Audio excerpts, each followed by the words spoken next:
permission. So the panel number 7 promises to be very interesting from an NBFC perspective. Beg your pardon. This is future-ready NBFCs, balancing digital transformation, liquidity and risk. I request the moderator, Mr. Ishan, Shah, lead research and M&A, the Fintech Meetup, to join us on stage along with his fellow panelists. Mr. B. Dinesh Kumar, General Manager, the Andhra Pradesh State Co-operative Bank. Mr. Deepak Singh, CRO, Aditya Birla Capital. Mr. Deepak Goswami, ED and CFO, NeoGrowth. And Mr. P. Mathai, CEO, Muthoot, MCred. So, delegates, you've seen the illustrious credentials of the representatives on stage. I invite all these personalities on stage and to deliberate with you over the next 3 quarters of the hour. Thank you, and Ishan, all over to you, please.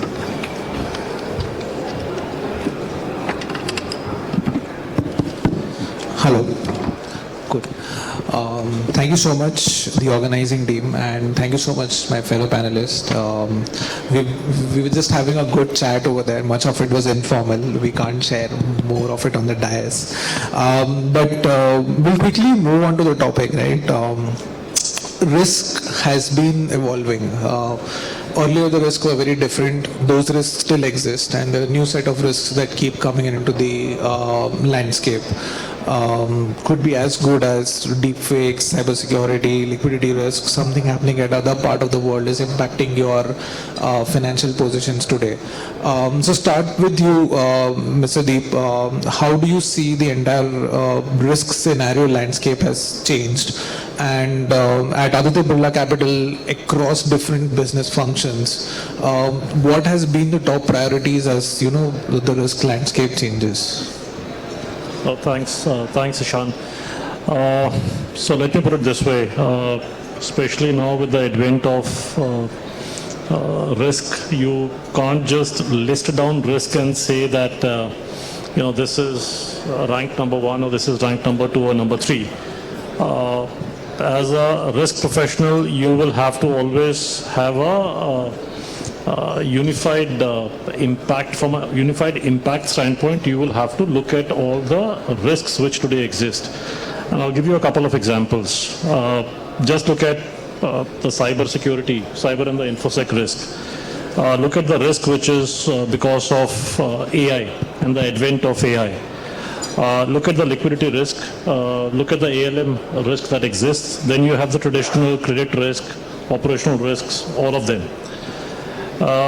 Whenever I look at risk and I see how they all converge together, and then what I have to communicate to all the stakeholders, it can be internal, external, the board. I always take a unified impact assessment lens of each of these risks, and I bucket them under 3 heads. The first, obviously, which is the more existential or the franchise level risk. And from an NBFC standpoint, liquidity or capital is your raw material.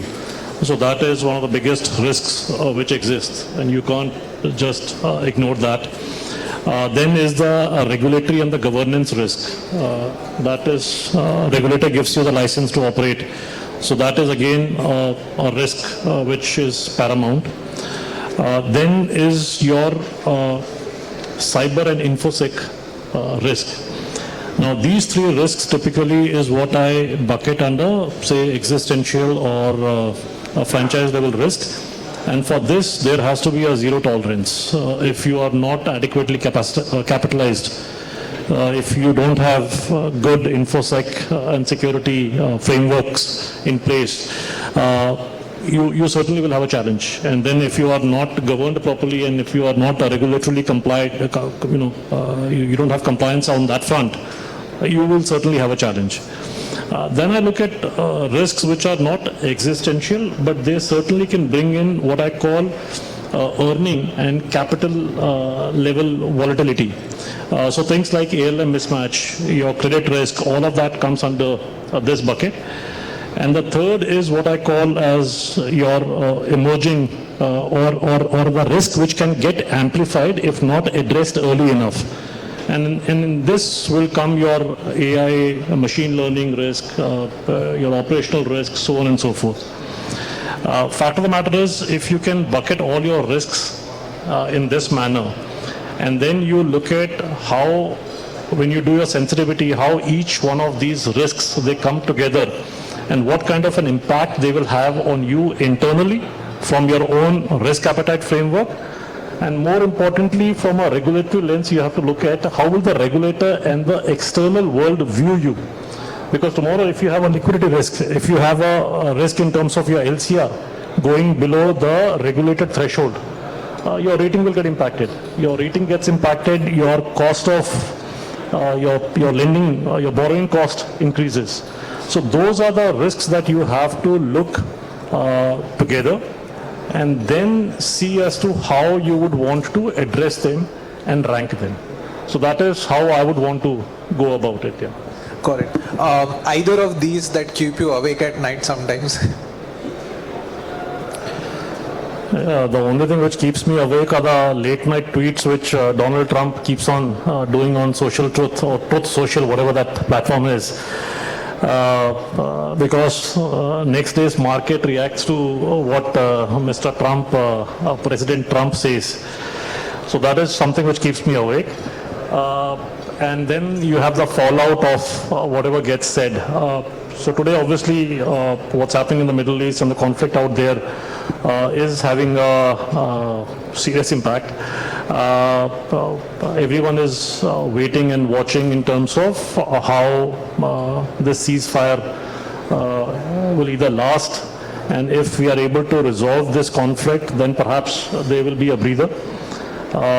India certainly has gotten impacted. For us, our current account deficit, CAD will obviously take a hit.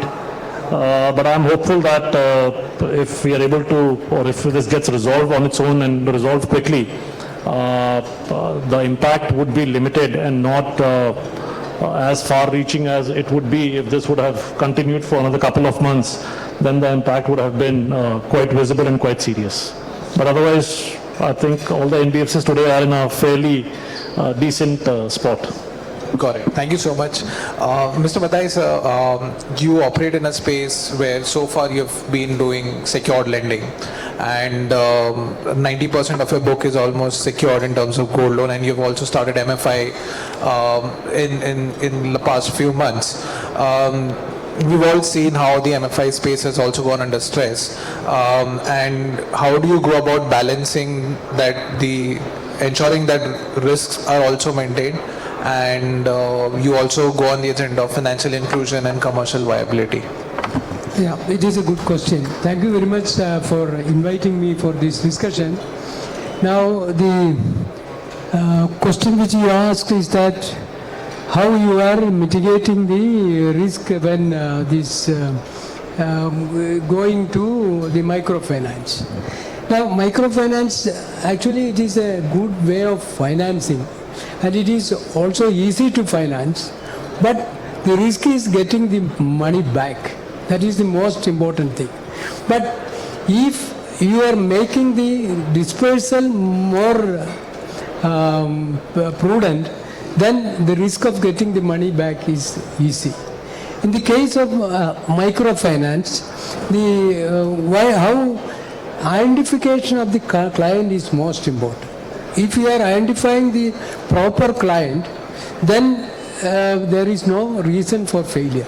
It is not happening in the industry. Now, when I was working in a bank earlier, when I was the manager, there was a scheme called IRDP, Integrated Rural Development Program. That was become a failure because there was pressure on the managers, and they were giving without looking at the people to whom they are financing. They are simply giving to achieve their target. That should not be the case. In the present scenario, because of the IT or the financial Fintech companies, or because of the support of the the Fintech, you can identify the customer and also you can assess whether in a particular area, whether it is that much of finance can be done. It is overcrowded. In our case, what we are doing, we will identify an area and how much we can give to altogether, we will assess, and we will fix a target for the branches, and beyond that, we will not give. So, when we are assessing in such a way, with the help of the Fintech, what we have done, we are limiting our finance to the limited number, limited amount to the area. Now, as I said, IRDP, there was people used to say that the cows are not having ear at that time, because in IRDP there is a identification mark in the ear of a cow when we are financing. Later, if it is given by somebody else, it should be removed. And finally, there is no ear for the cow. That is the situation at that time. That has changed now. Now, if because of the support of the Fintech companies or the assessment, because of the assessment done by the machines, we can understand that how much amount can be given to a person, how much to the entire area, how much to the entire village. Beyond that, we will not give altogether, taking into consideration of all the NBFCs, not ours alone. So that if we are doing judging properly, definitely there will not be any failure. That way, our NPA level altogether is only 0.32%, and in the microfinance it is only 2 to 3%, which is best in the industry. Correct. Thank you. Deepak, to you specifically, at NeoGrowth, you all have been doing data-led underwriting to MSMEs. Space, we've seen a lot of casualties in last 1 decade. A lot of promises. You're still out there. You would have fought many battles. What are some of those risks that you see that keep emerging, and how, as an organization, you've been able to curtail those risks and ensure you're still out there fighting, surviving, and thriving? No, thank you, Ishan. See, NeoGrowth started in 2013-14, and since then, the entire process, end-to-end, not only on lending side, across the function, was always data-driven and digitizing the process, end-to-end. In fact, it was first Fintech which offered, credit card receivable-based lending to the MSMEs, right? That's where it started from, because that time, digital payment mode means credit card only, right? And after demonetization came in 2016, we expanded from, say, credit card based receivable to the entire cash flow of the customer. And even today, our starting point and the end point for underwriting a customer is customer's bank statement analysis, right? So we have built over the time, because NeoGrowth has in-house built tech stack from CRM, LOS, LMS, so you can do a lot of work around the scorecard, the credit engine. So couple of things we could do because of that was like 60% of our customer are on daily repayment, right? So we give loan to the customer based on the customer cash flow. So if it is a retail MSME, he gets, daily repayment loan. It may be 500 days loan or 720 days loan. On other side, if it is a, say, dealer or, distributor or large service provider, he will get, say, monthly installment loan, again based on, the data we get to see in the bank statement of that customer, his linkage with the large corporate, the inflow, outflow in the bank statement, right? So from the onboarding of customer until the closure of loan or renewal of loan, at every stage we are leveraging, the entire digital footprint of the customer. Just to give you an example, how it is helping us in terms of improving efficiency, productivity, or improving the turnaround time. We are able to say no to 1/3 of customer in just 5 minutes. Because it's MSME lending, you have certain physical touch also there. With that, within 2 days we are able to disburse around 90% loan, which includes, at least full field investigation for customer, for his business and the residence. The full analysis of customer bank statement, if he is GST registered, GST data and all that. So 1/3 we are able to say upfront no, it saves a lot of cost and improves the turnaround time. Another 1/3 is, based on the scorecard developed over these, company went through multiple cycle, it learnt lot of during those cycles. So 1/3 we are able to say no upfront, 1/3 within say couple of minutes. After that only, the loans which get approved, there, say the PD or field investigation starts, right? So what it did, our turnaround time, which used to be say 6-7 days, couple of years ago, is, below 2 days. At the same time, we are able to price each loan based on the score of the customer. The exposure is determined by the system. So once a loan is rejected by system, nobody in the company can approve that, right? So it has removed lot of subjectivity also from the approval process. Underwriter can say no to a, approved case, but he can't say yes to a rejected case. So lot of type A and type B error we were able to, remove or eliminate over that time, right? So all this we could do because we could read customer data and we could build the in-house capability. We use, AI ML very extensively.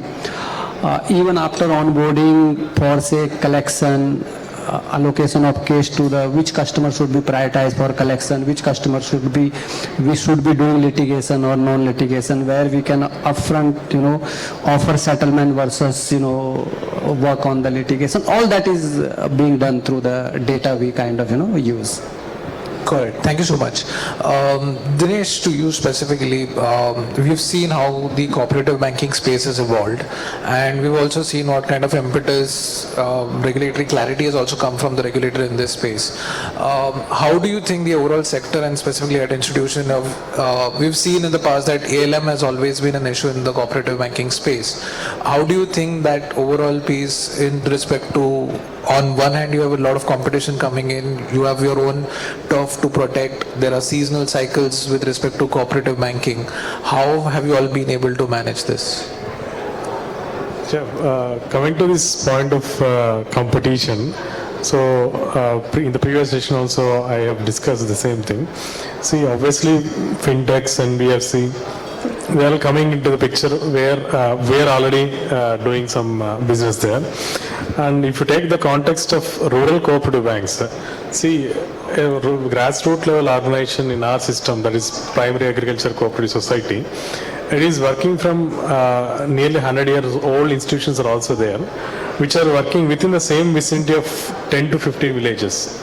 So now we are discussing about the context of borrowers' credit score, borrowers, customers' credit worthiness and credit behavior and his repayment behavior. So if you take the case of society, that society secretary or who are running the society, he'll be aware of entire khandan actually, not just the borrower. He know about his entire families from last generations actually. So more than the credit score and credit worthiness assessment, our societies, our system is capable of analyzing his entire generational things actually. So that context and requirement of a customer is being better understood by our cooperatives actually. So of course this technology, advent of technology and different kinds of products from NBFCs, it is we are feeling the heat of that competition.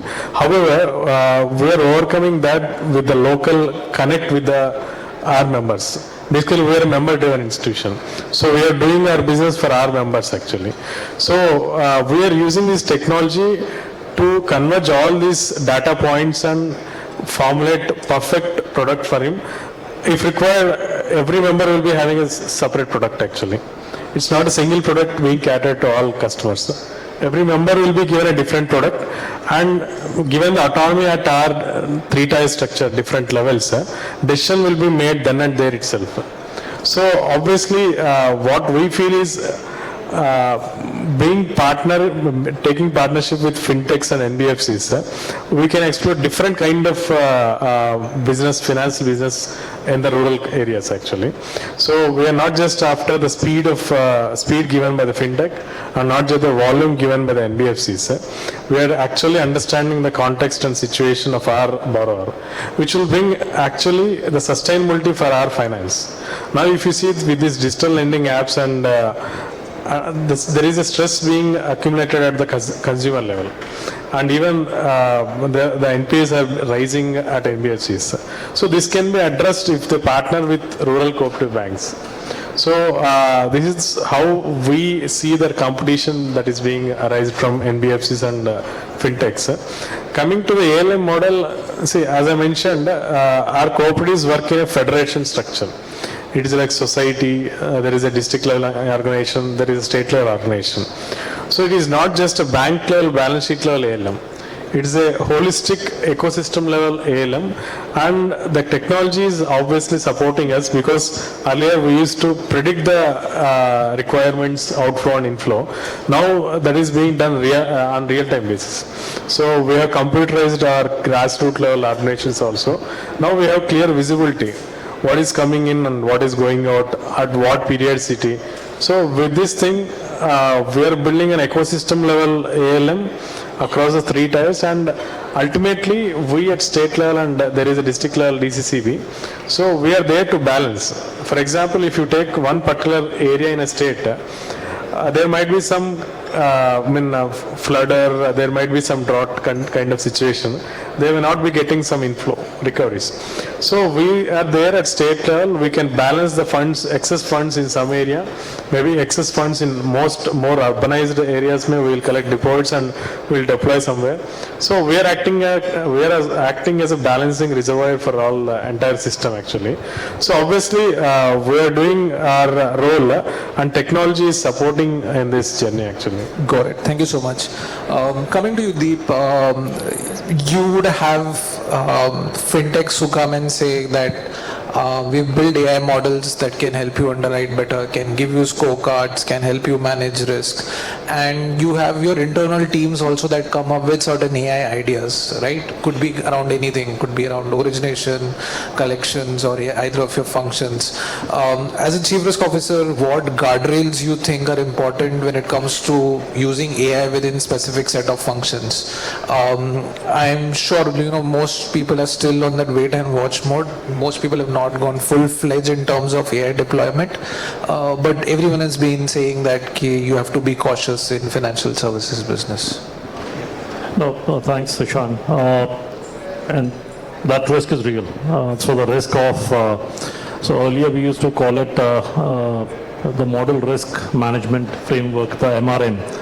And RBI had, or the regulators had very clear guidelines in terms of what kind of model risk management framework that each organization, especially all the regulated entities, should run with. Now, as with the advent of AI, we have had to enhance the MRM framework. Even the regulators now have recognized this as a risk which is real and which is here, which is present. So you have the RBI's free AI framework which got rolled out, and this entire framework is structured around 7 sutras in terms of the kind of risk which AI brings onto the table. Also, some of the basic tenets of using any model, and you can use various scorecards and models right from origination to monitoring, to EWS, to collections, to any other analytics that you perform on your portfolio. We had models for that. Today, then you had machine learning which got built into it, and the machine would keep on learning with more and more data sets. Now you have Gen AI, which actually not just learns, but is also able to put a context around it and give you solutions and recommendations. So what we have done is, while we have not yet completely migrated, I don't think so any company, any lending company right now in India has migrated onto giving that empowerment to AI, to even decision, especially on the lending side. But we are using a fair bit of Gen AI specifically for collection, various collection scenarios. We are using it for monitoring, but not for origination, because that comes with its own set of risk. If there is a drift, and the drifts can be of various kinds, those will have to be monitored, and the guardrails need to be put around that. Towards that end, at least from Aditya Birla Capital standpoint, we have come up with a AI risk management framework. So there is a governance framework that we have put around any usage of AI within the company. We have chalked out various scenarios in which you would require, say, minimal governance, to certain scenarios where you would require extensive amount of governance with a board approval to boot. And those are, if we have AI being used in those scenarios, then obviously we have to also bring that into various forums in terms of giving visibility. And also you have to apply a regulatory lens to it, because any model that you use, it has to be fair and transparent as far as the customer goes. There has to be a certain amount of accountability and predictability from a management standpoint. And more importantly, from a regulatory standpoint, there has to be explainability. So you should be able to explain and demonstrate as to why the model has given the kind of customer output that it has given. If you are able to pass muster through all these three lenses, then I believe that you will have a good framework. So typically today we have worked on that, we have put that in place, and I think every company is on this journey. Some are slightly ahead, some are slightly behind the curve, but it's a matter of time. Got it. Interesting. Mr. Mathai, you earlier when we were chatting, you shared your journey on how you've come from BBB to A and soon to AAA, right? You also have ambitious target of reaching 10,000 crore as a book also. Gold lending also comes with its own risk, the kind of price fluctuation we have seen in the last 6 to 8 months. How do you plan to kind of manage those certain risks that existingly come? We've also seen reports around how regulator had been cautious with respect to the kind of gold lending was being done. So in your journey from 6,000 to 10,000, what kind of risk management strategies you going to put in place? Actually, when we look at the gold held by Indian household, it is nearly 34,600 tons of gold, out of which the gold pledged so far is only 5,000 tons of gold. Where is the remaining gold? It can be brought to the market by taking certain steps. That now, as you said, we have to consider the risk involved. At the same time, we have to grow also. The risk involved is that we should get the good gold, and the NBFC as a whole, we should get the business from the market. At the same time, the gold which is held by the household, how we can brought to the companies or to the financing companies. Now, if you take a car loan, you can use the car. If you take a housing loan, you can use the house. If you are pledging the gold, you cannot use it. So how can in India, if you see that 90% of the gold is held by middle income group and low income group. And these, the primary requirement of the gold is for wearing. And if it can be converted to gold by using some technology, the technology is enough. Now the Indian, we are talking about AI, we are talking about upgrading the technology. If the technology and jointly with the government agencies and with the Fintech companies come to a conclusion that the gold can be numbered. UCIC number can be given, or the individual's number can be connected with the gold which is held by a person. then definitely by using that it can be pledged.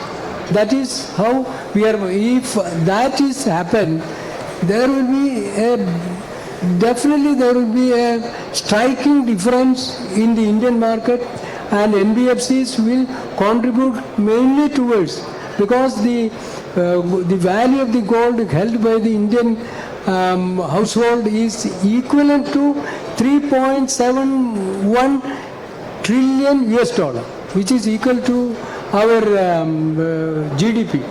So if that can be brought to the market and it can be used for financing, there will be definitely a lot of change in the market, and it can bring lot of support for the ordinary people.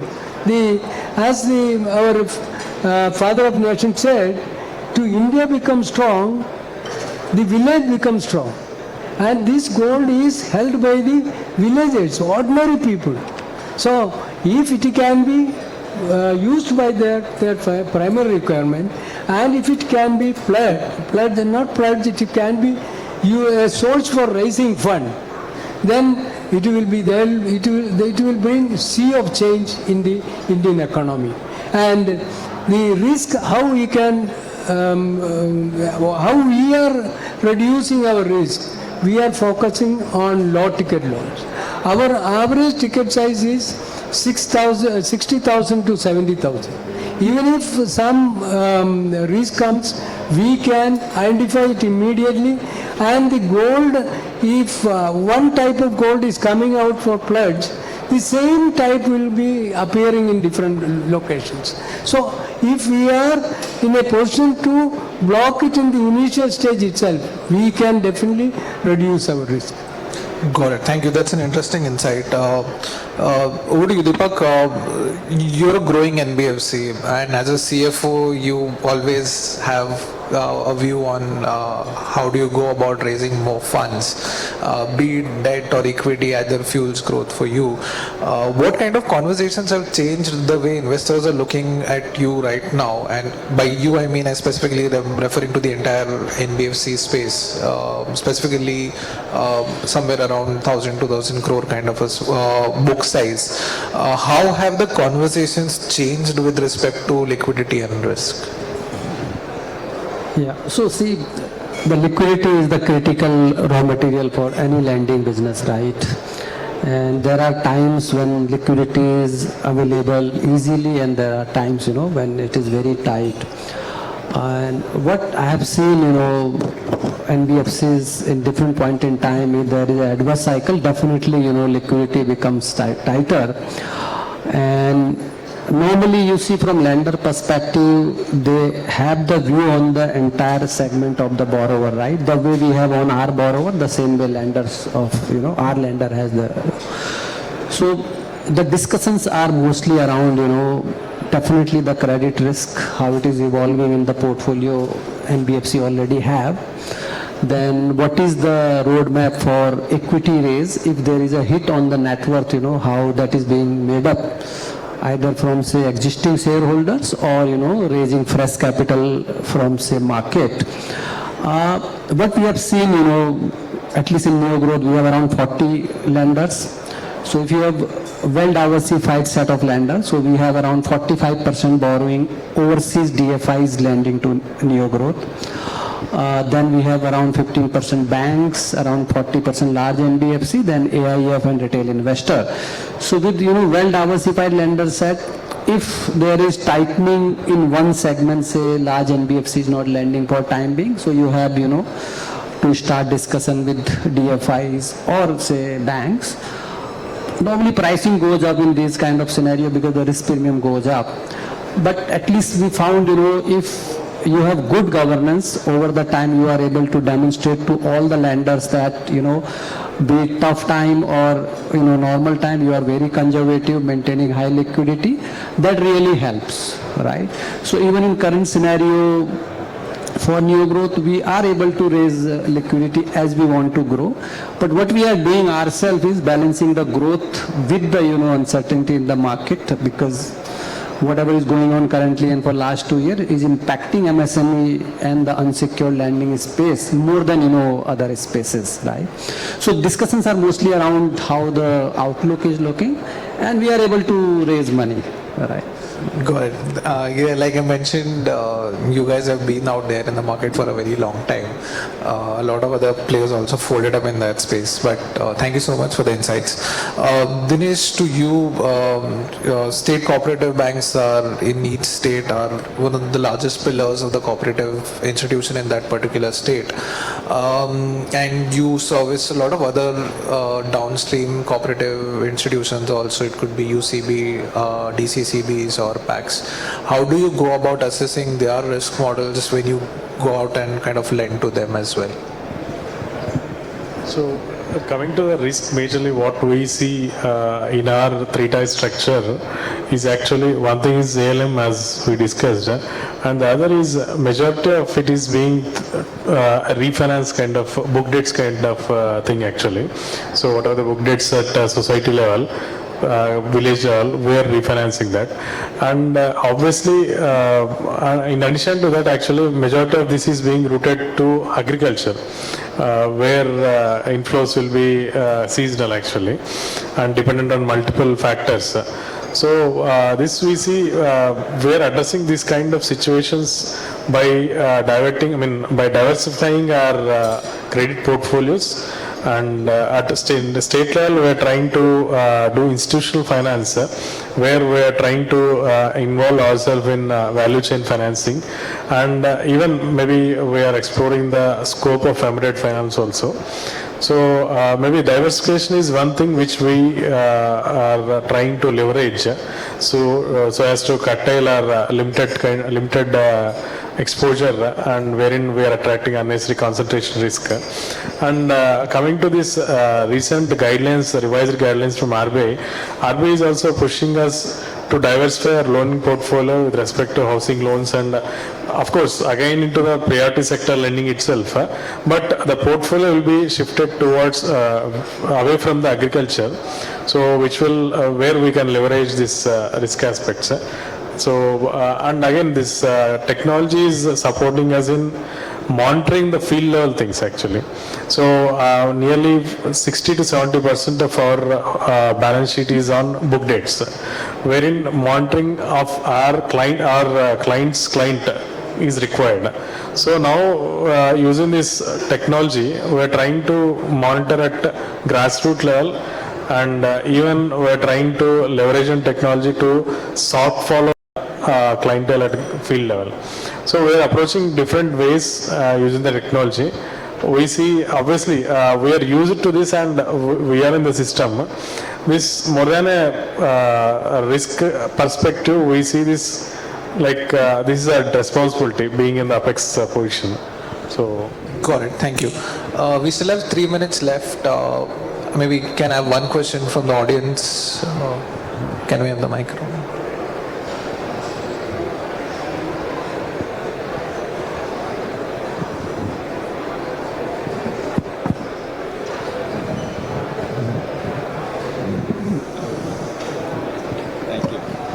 Hi, good afternoon. My name is Gautam Goradia. I am founder and CEO of ComServe, which is the world's only platform to audit video surveillance footage. On this panel, I can already see Mr. Mathai, Mr. Singh, and Mr. Dinesh, that video surveillance, that is CCTV cameras, play a very important part of your overall risk mitigation and governance equipment. Are you using it optimally? In the sense, if you had, AI is on one side, but if you had a system which actually allowed you to go through that footage as easily as you go through the photos on your phone, what is your view on now looking at this new angle of auditing CCTV footage as a standard operating procedure, as opposed to waiting to look at footage when something goes wrong? People don't look at footage because it's very difficult. Now that problem has been solved, and Government of India has actually now recognized this as a new skill. CCTV video footage auditor has been officially recognized as a new skill. So I think there is a lot of scope in looking at this angle for risk mitigation and governance. In our case, we have connected all the branches with our headquarters, and we are monitoring on a regular basis. And we have the data stored for 28 days. And if something happens within that period, we can definitely find out also. So as a matter of fact, we have a large branch network across the country. So we have something similar to what Mr. Mathai just said. But there is a particular line of business where we would want real-time surveillance and real-time monitoring and subsequent actioning thereon. Towards that end, we are running with the RFP right now, and some of my team members right now are in Pune and Delhi. They are meeting up with prospective partners who can actually provide us this solution, and also look at centralizing the monitoring out here in Mumbai, so that you have a central surveillance cell which sits in Mumbai and can monitor all the branches real time. So if there is anything which is untoward or which needs to be addressed, we can do it as real time as possible. And as mentioned by Deep sir, see, we are also having an e-surveillance system. But as you mentioned, this audit of CCTV, obviously it will be a great proposal, and that is a good innovation actually. See, even we are facing regular issues with respect to even the regulator has given a guideline to monitor the gold appraisal with a different kind of camera. So obviously it will be handy in exploring new business opportunities with respect to gold loaning and everything. And see, there is a very big difference between monitoring and auditing. Very big difference. Correct. And centralized surveillance comes with its own challenges of bandwidth. Video is very heavy in nature, so cannot travel. Plus, most importantly, situational awareness is always best at every branch. Only the branch will know what is happening at the branch level. So you have to make this into a culture of seeing what the camera saw. This must become a culture. Just one second, This morning, there is a piece of news, nothing to do with this. There's been a terror threat in Delhi. Recce's were carried out at various temples. That is also being watched by cameras. Why wait for something to go wrong? It must be a continuous process. Sorry, I took a little while, but I thought it's a very important point to share. For national safety and security, there is something, if everybody audits, we'll have a safer nation. Got it. Thank you. Thank you so much. And I think we are almost on the time up. Thank you so much, gentlemen. It was a pleasure talking to you and hearing such great insights. Really appreciate your time. Thank you. Thank you, Ishan, and thank you to all the panelists. Thank you all as well. Thank you. Thank you, wonderful panelists. Last session, we could have certainly given you more audiences and footfalls, but nevertheless made an equally good impact, just like the other sessions. Thank you so much, personalities on stage. May I request Mr. Pradeep Rao, DGM Karnataka Bank, to come on stage, please. I request Mr. Pradeep Rao to hand over mementos to all our personalities on stage, please. Yeah.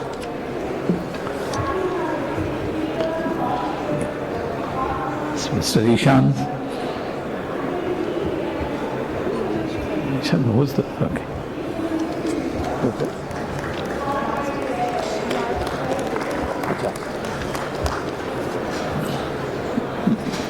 Mr. Deepak Singh, thank you very much, sir.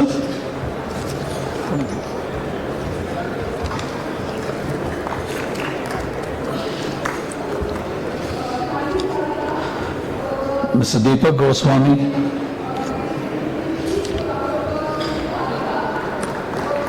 Okay.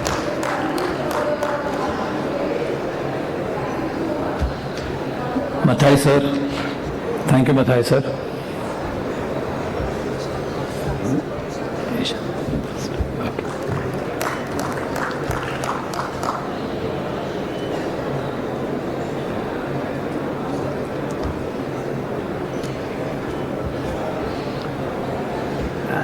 Mr. Ishan.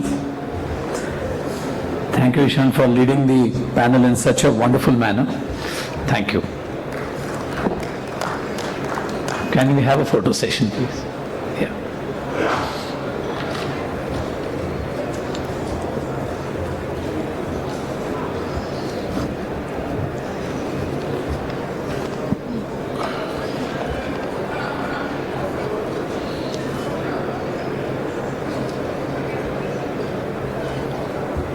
Thank you.